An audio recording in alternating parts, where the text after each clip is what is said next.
In this video, we'll continue taking a look at basic Maya shaders. We're going to take a look at the anisotropic, ramp, and surface shader. Take a look at anisotropic first. We'll see that it's very similar to the Phong shader, except that its highlight is stretched in one direction as opposed to around even Phong or even Blinn.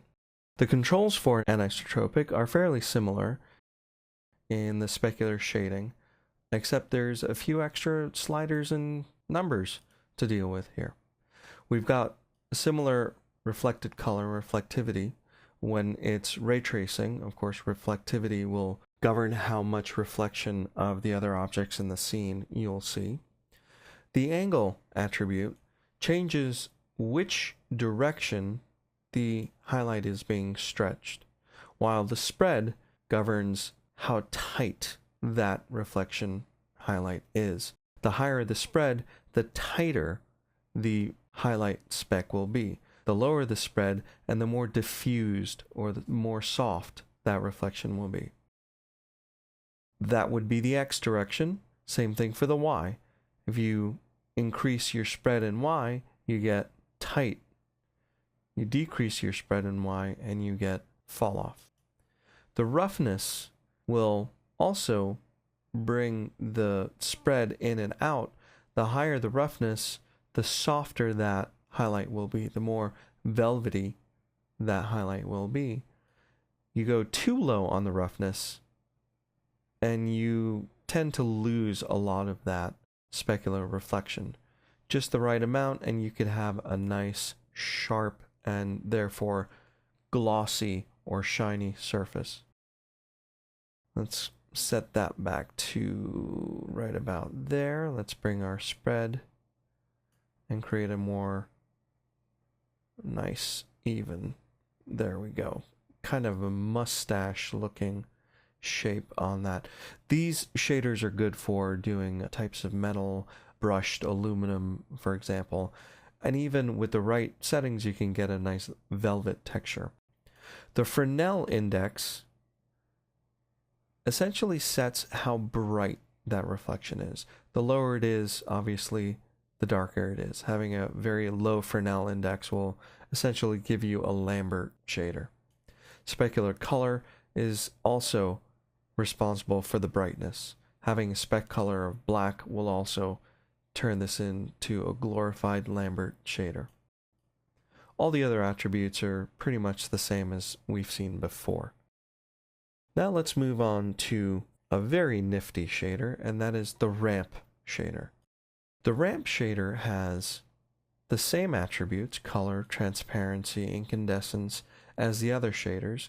Even has some specular shading, where you can see specular color and its specularity to govern how bright that fall off and how tight that specular will be. Let's take a quick look at the color. What sets the ramp shader apart from the other Blinn and Phong and Lambert shaders is that the color can be a ramp. If you click on this button, you get a larger ramp where you can change a gradient pattern. Selecting the handle up top lets you move that. The color is selectable. Let's pick a red for here. That creates red over there. To create a new handle for the ramp, simply click anywhere in the ramp. Select the handle, and you can have access to the color. Let's go to a green. And on this one, let's go to a blue. Now we have a nice red, green, blue ramp. Let's say we don't want the green anymore. You simply click the delete box for that handle. Let's say we want another one. Let's put a handle right there, and let's make that one kind of a nauseating yellow. There we go. We've got a nice ramp here. We can close that, and there's the ramp for the color. The same ramp can go for the transparency. Let's go ahead and create a simple cylinder that we'll take a look at. I'm going to press 5 for shaded view. I'm going to press F to focus my view on the selected object. Make that a little bit taller. And let's assign the ramp shader to that object. Right-click for the marking menu and assign material to selection. Press 6 to see a shaded view, and you can see the colors on it. Well, it's only displaying yellow. Let's do a quick render, and we'll see that object. Unfortunately, the preview is not so great. However, we can change to a high quality rendering, and there we can start to see some of the gradient coming through. Let's go back to our shader and its attributes. We'll see transparency, incandescence. All of these will have a ramp that you can add to them, except for bump mapping, ambient color, and some of the diffuse parameters are not rampable. Specular color is, so you can set a nice spec on it, and also your specular roll-off has a lot of control with this kind of ramp.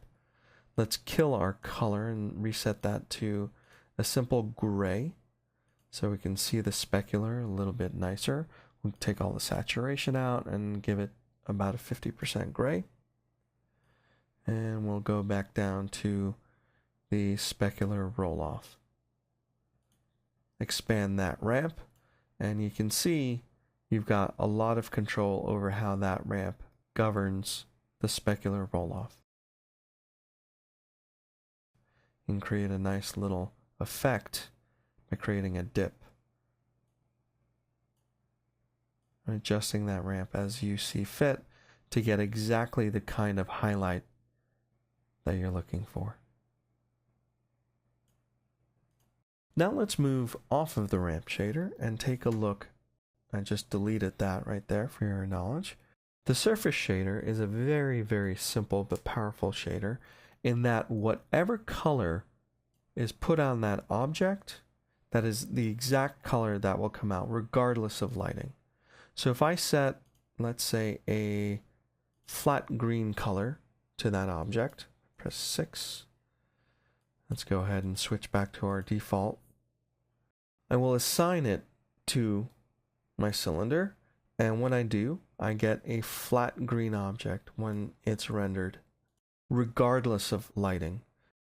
I can put all the lights in the world in here, and they won't do anything to an object that has a surface shader on it, which is interesting and very useful for when you need to create a flat color.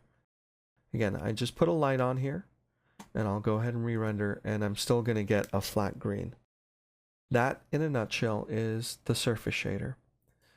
The parameters, the attributes for a surface shader are very simple. You got color, straight color out, straight transparency out.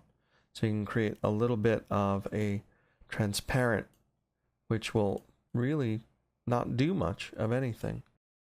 This shader is really, really good for putting out a flat color as you need it. This is particularly useful for creating mattes for later compositing in your workflow.